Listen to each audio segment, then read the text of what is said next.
So welcome. What I want to do tonight is I'm just going to have a quick chat about decorative stitching. So what got me into the serger was the fact that I could use all these heavy decorative threads, and I mean heavy. You know, on a sewing machine, the heaviest you can use is a 12 weight. And remember, the heavier they are, the lower the number.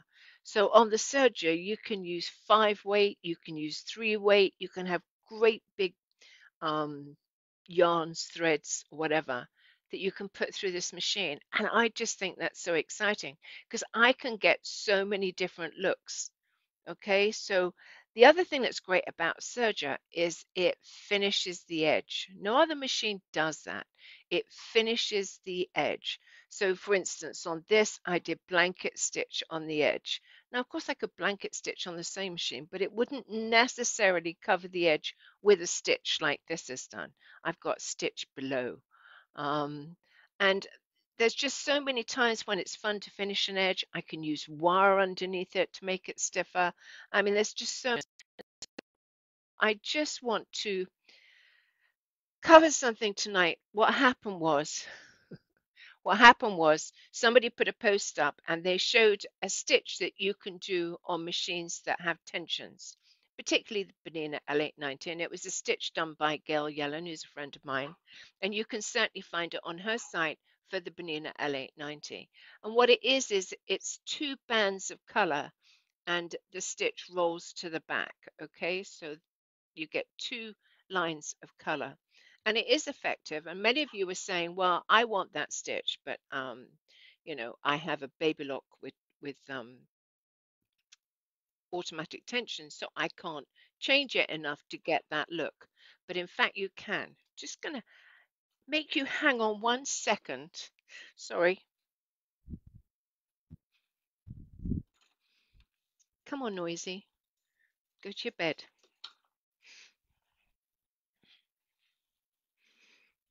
I have a rescue dog that doesn't take no for an answer.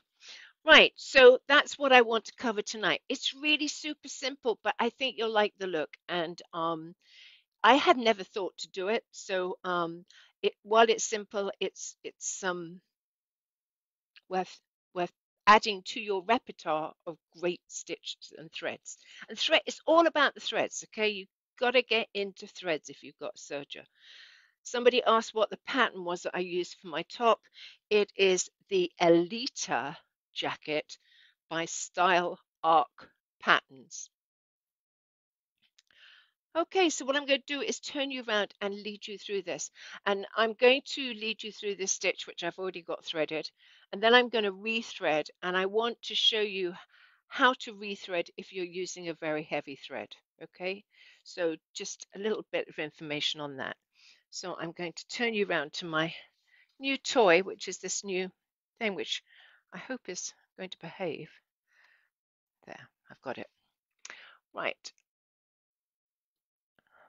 So this is the stitch I want to do. Now this looks very similar to the one that you all liked. The difference is the one you liked, the stitch went all the way to the top of the back. Okay, but on this stitch, it just stops at the edge. And I quite like that because it makes a really flat stitch. So how did I do it? Well, I'm threaded up for just a basic 3-thread overlock.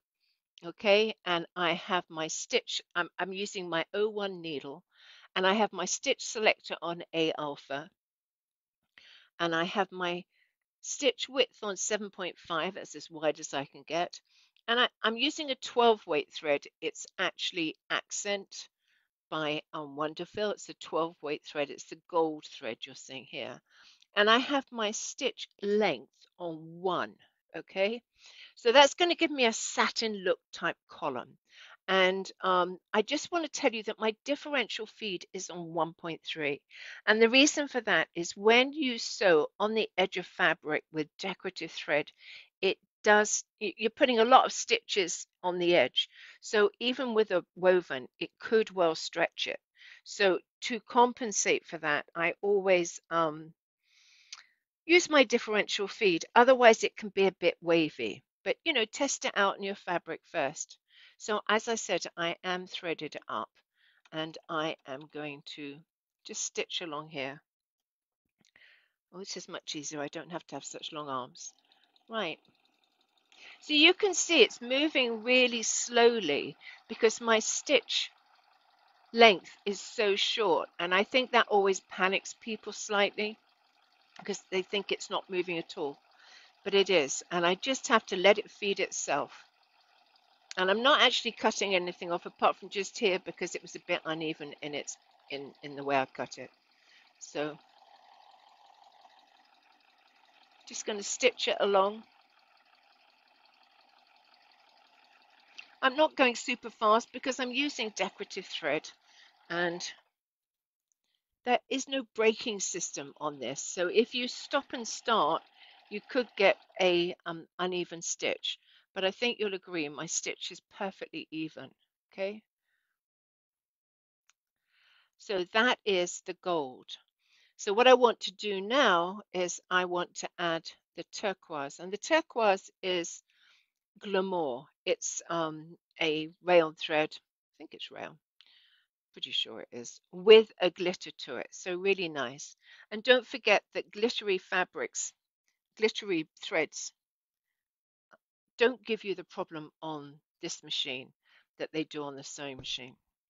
So I am going to, when I sewed this one, I had regular serger thread in my needle and regular serger thread in my lower looper. But I did have this 12 weight accent gold thread in my upper looper.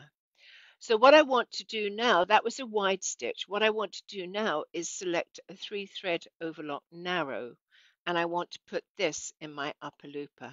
So I'm going to show you a bit of the threading because I want to pretend that I can't get this through the machine with the automatic threader. Okay, I can actually, but it's no fun if I don't. Just going to move you up a bit.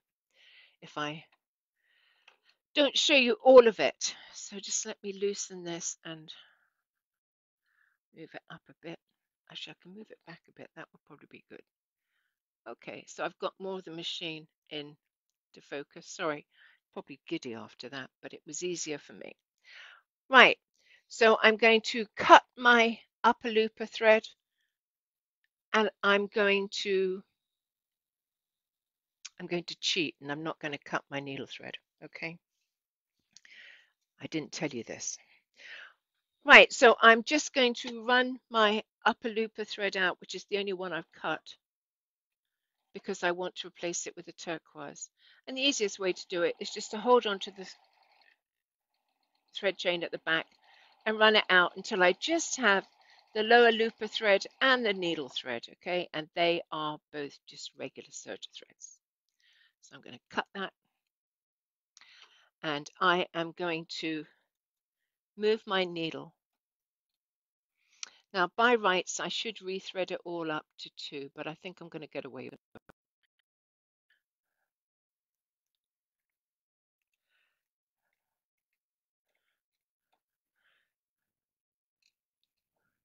So I'll get there in a minute. I don't know what that was all about. Right, so I'm moving my needle over, and to move my needle over, I find the hole in the machine at the bottom here. I go down into it and then straight up. And that generally finds me where I need to be.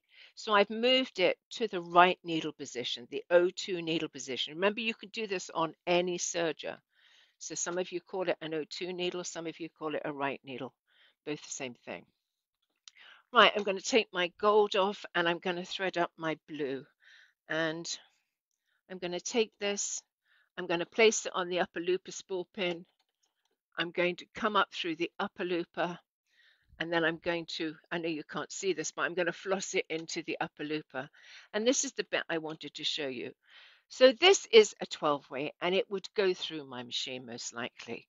But what if it didn't? What if it was so heavy that it wouldn't go through the tube? Because quite often I will use an 8-weight thread that is too heavy to go through the tube. So I'm just pulling a length of thread out of my machine, just regular serger thread. I'm going to fold it in half. It should be at least 22 inches. Sorry, 44 inches, so that it's 22 inches long. Okay, so I have the loop this end and I have the cut ends this end. And I'm going to cut those ends so they're even. Whoops, I pulled on it at the same time. That didn't work. Right, so they're even now. Cut ends, loop on this end. I'm going to close my tubes. You can see them going. You're going to hear the click, hopefully. I've got noise cancelling headphones, so I don't know for sure. Click. Did you hear it? I made it anyway. So here's my cut ends, and what I'm going to do is I'm going to put them down the upper looper hole. I'm going to hold on to this end, otherwise the whole thing will go shooting through. But while I'm holding on to this end, I don't want to stop it. You know, I sometimes have people say to me, but Deb, it's not going through. But you have to give it room to go through. And here is the cut ends here. Here is the loop this end. I'm going to take my heavy decorative thread, going to put it through that loop, and then I'm just going to pull through, and you're going to see it come out of here. It's like a rabbit in a hat thing, you know. Right, so there is my thread. So I'm going to open my tubes, and I have to make some adjustments on my machine because I'm now going to do a narrow stitch. So I'm using to get a narrow stitch, obviously I have to use the right needle. That's how we get a narrow stitch, or the O2 needle. And I'm going to take it down as small as I can get it, which is 3/0. Okay, so I've moved my stitch width to 3/0. I'm going to leave my stitch length on 1. And over here where my finger's tapping, if you can see it, I'm going to move that to B Bravo. And I'm keeping my differential feed on 1.3 because I still think this is going to stretch, especially as I'm sewing a second one over the top. So the first thing I'm going to do is make sure I have a thread chain. Can I move you in a bit? Yep, I have a thread chain. So now I'm going to sew on here. Now, you can imagine that the dangers are, could I cut these stitches? Well, I'm going to feed it in just kissing the knife. And I'm going to hope I don't cut my stitches. But in all honesty, if I do, it's not the end of the world because these stitches will cover it.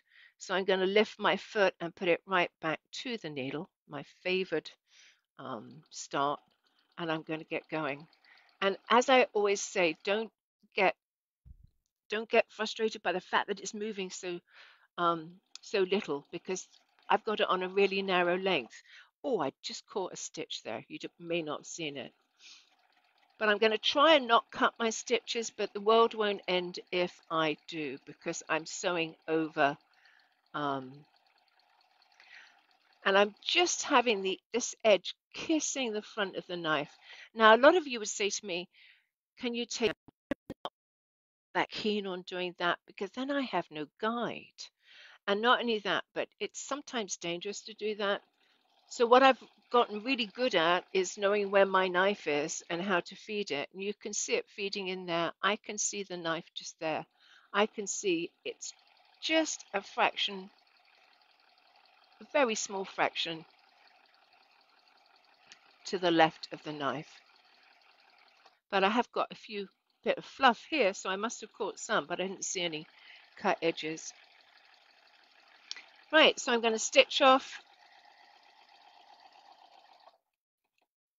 And there you have your double band of color. Isn't that pretty? Wouldn't that look nice on a napkin or anything else that you're planning on doing for Christmas? Whoops, I put it down and you can't see it. Just let me lower the thing. Whoops, it's going to take me a while to get used to working this thing. Whoops, there you go. Can you see it? Really pretty. And it's not wavy. And the reason it's not wavy is I use the differential feed, because if I hadn't, it would have been wavy. But it's nice and flat, and it's nice and flat on the back. And I could have used any thread for this. I used two 12 weights, but I could have used a 12 weight or an 8 weight. Danny says, could you turn down the knife? Well, you know, what I love about the knife is it is just such a good guide for me. I can see it when I'm sewing, and I aim to move my fabric just in front of it. So I don't like to move my knife. It kind of makes life more exciting too, if you leave your knife up. So yes, several of you wanted to do that. I guess you could. I just think it's more accurate when you don't. Did you use two spools of the colored spools? When I used regular thread in my needle and my lower looper, and I used a gold decorative thread when in the upper looper on the first run, and on the second run I used the turquoise glamour on the second run in my upper looper. Thank you, Diane. But yeah, I think it adds a really nice look. And my whole point is that there are so many great threads. There's so many ways to make it look different. Could you use this on the edge of a table runner? Yes, absolutely, absolutely. And you could use different weights. How much differential did you use? I put my differential at 1.3. That's the lowest. I don't think it's wavy. You could see it could be wavy if it wanted to be, and if it was wavier, or I thought, I might try it at 1.5, but you've got to be careful you don't gather it. But yeah, for sure, I think a lot of the thing with the applaud with this is you've got to find places to use these things, and so you've got to think, or you've got to remember that you have them. You know, there's just there's just so many choices, and it's just a question of remembering that you have them. Yes, somebody said they'd like to use it as the top of a bag. I sometimes on a bag, I use the background as a bit of face, so that you have that splash of color from the pocket behind or the lining behind. But I like this too. And what I want to say about this is a nice sturdy stitch. Okay, it's not a weak stitch, it's a nice sturdy stitch. And the edge is right on the very edge of the fabric, so it makes it really, really sharp. So I like that. Is that cotton you're sewing on? It certainly is, but you could sew it on anything. Now, I do want to add one more thing because I think I very rarely mention it, so let me just do that. See, on this machine, you have this fine tune adjustment. Now, I very rarely use it, but just sometimes when I do a wide stitch, I find the edge just folds over a little bit, or you feel that the stitch is just a little bit shorter than it needs to be. So for this stitch, I did find that. So I turned my um, fine tuning adjustment so that we turn it down. Okay, I can't remember if I turned it down or I turned it up. But listen, well, because I don't want to give you the wrong information, test it. You know, test it with your fine tuning adjustment. Yeah, I turned it to the right so there was less tension. Um, so, just remember you have that if you feel your stitch is just a little bit too short of the distance. My differential was set at 1.3, 1.3. Okay. So I think that is really great for Christmas. You could do it in reds and greens. Oh, so many places. But that's what I'm trying to say to you, that we have to remember we have these stitches. So I'm just going to take you through. I've done my demo. Oops, something moved. And what I want to do now is just show you a few stitches because I just think we forget we have them. So I'm going to put that down because I hate that brown when I'm showing you things.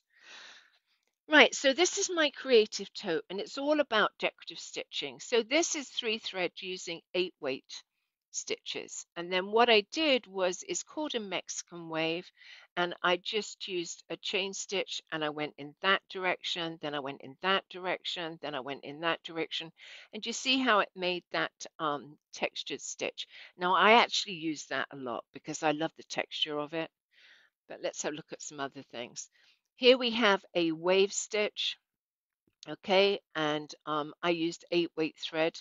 Here is a little chain crochet. Is that what it's called? Serger crochet.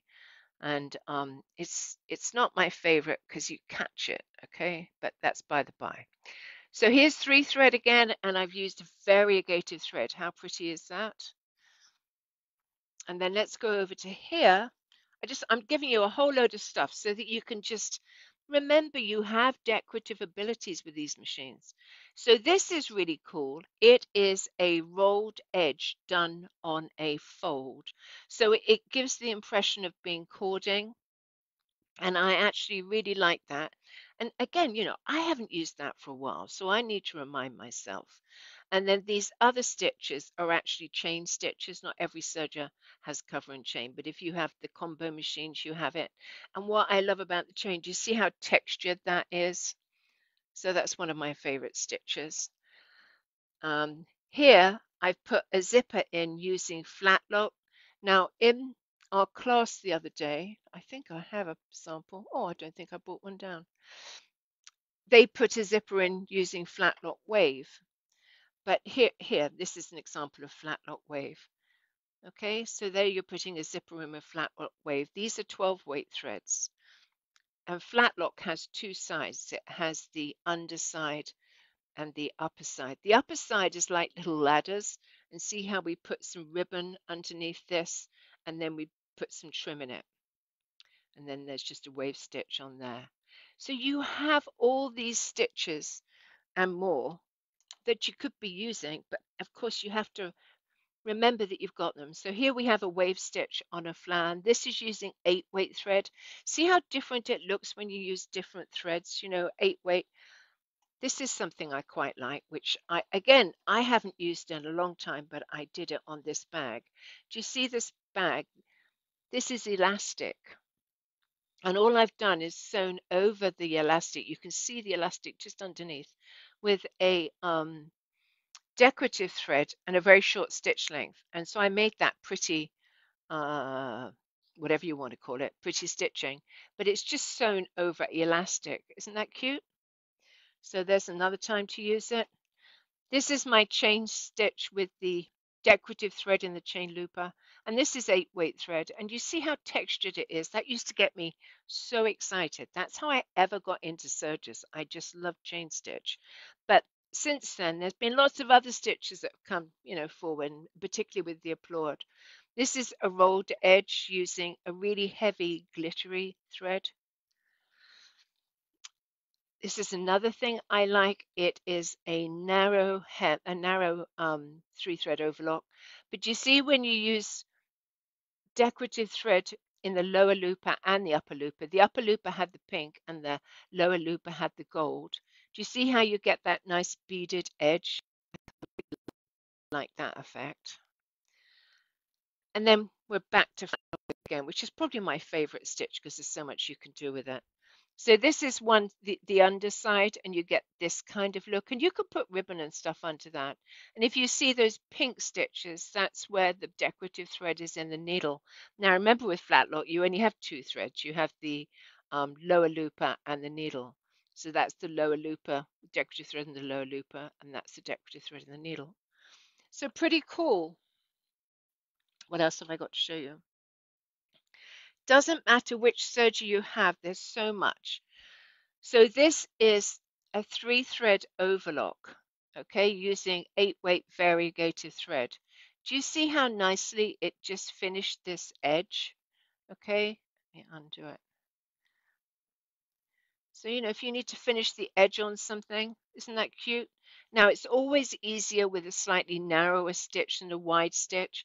And I did use tearaway wash away solvay on the top just to help me go around that bias. This is cut on the cross, so it just helps to stabilize it. But yeah, and actually this is made, I believe, from rolled hem, just no fabric in it. I just made rolled hem with these threads and then I braided them. But isn't that cool? So much you can do. Uh, my last one is this one because this was meant to be a decorative class. It's my hobo class. I think it's a class on Teachable. I've got a section with the flat lock stitch in there. Then we have that Mexican wave again. Do you see how nice that is? It just creates texture. Here we have rolled hem, and then this is actually cover stitch with a decorative thread in the cover looper, and we gathered it at the same time. So, pretty cool, pretty cool. And there you can just see a regular flat lock up the top. Well, the reason I love that stitch, because when you pull on it, it goes completely flat. So, I mean, there are so many times when you can use these stitches. It's just thinking to, okay? This is puffing. I did it with cover stitch, admittedly, it's not a serger stitch. Then I used decorative thread in my cover looper and triple cover, and I sewed that stitch. So that's pretty cool. And I think I did that. I did that using 8 threads. So you've got the triple cover, and then I finished the raw edge as well at the same time. And then I have one more thing to show you. And I could show you everything in my workroom, but it would take all night. So here you are. This is another one. You've got wave stitch. I used wave stitch to finish this on the outer edges. So instead of, facing it or anything, I used wave stitch. And then this is that beaded 3-thread narrow where I use a decorative thread in the lower looper and the upper looper, and you get that beaded stitch. So lots of different ways to have fun with these machines, and it's all about the thread. It's all about the thread. And I use 12 weight, which is what I use tonight. It's not hugely big, but I can go right up to really heavy stuff like this 3 weight, 5 weight, and really glittery decorative 8 weight. There's so many threads. You won't thank me because threads can become an obsession. This is a 6 weight. You see how it's like skeins of embroidery thread, really, really thick. So I hope I've inspired you to look at some of these things and have fun with them. It is remembering. I mean, even tonight, going through my creative tote, I thought I haven't done that for a long time. You forget things. And that's why I have videos, because you think I can remember? I watch my own videos sometimes. So yeah, it's remembering all the weights of the thread. It doesn't matter what weight you use, I mean, you can mix the weights as long as it goes through the machine. There are bypasses, but to be honest, you still have to go through the tubes. So other than when I've used elastic for shearing, I've never used the bypass particularly. But yeah, yeah, the Ahoy bag, yeah, that has lots on. Right, I'm just checking through to see if I've missed anything. How did you attack your handles? Which handles? My handles, there's a video on how to do my signature braided handles in this group under videos. You'll find about 200 videos, and one of them is braided handles. And you'll also find it on my YouTube channel, which is Deborah Canham. Is your fabric sample single or double? I actually use double, but I've also done it on single. Okay. The one I did tonight for you, I did on double because I prefer double, but this one I did earlier in the day, I did on a single.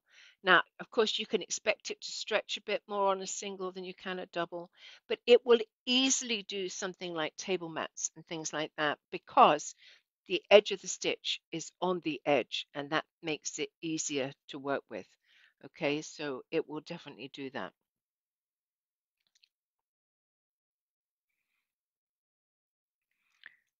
Your gold jacket's beautiful. Thank you. It looks nice, doesn't it?